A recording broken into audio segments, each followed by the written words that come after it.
দক্ষিণ গাজার খান ইউনুস। বছরের পর বছর ধ্বংসস্তূপ আর যুদ্ধের স্মৃতি বয়ে বেড়ানো এই শহরেই দেখা মিলল ভিন্ন এক দৃশ্যের।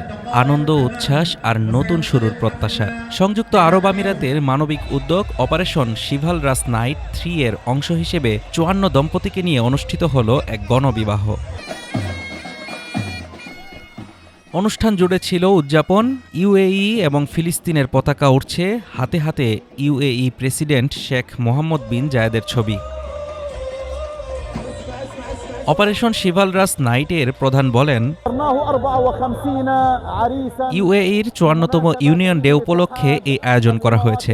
এটি কৃতজ্ঞতার বার্তা, গত 2 বছরের উদারতা এবং শেখ মোহাম্মদ বিন জায়েদের প্রতি সম্মানের প্রতীক।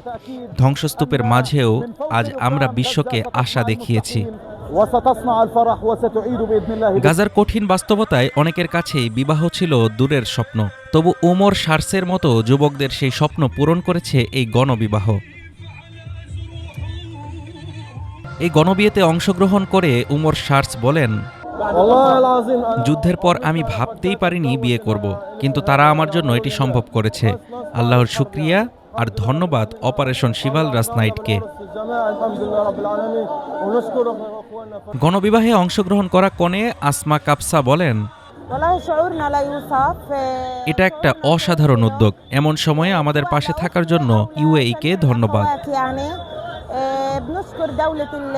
গত 16 নভেম্বর ঘোষিত এই প্রকল্প যুব সমাজকে সহায়তা ও পরিবারের আর্থিক বোঝা কমাতে গাজার যুদ্ধাহত বাস্তবতার মধ্যেই নতুন জীবন গড়ার সুযোগ করে দিতে পারে।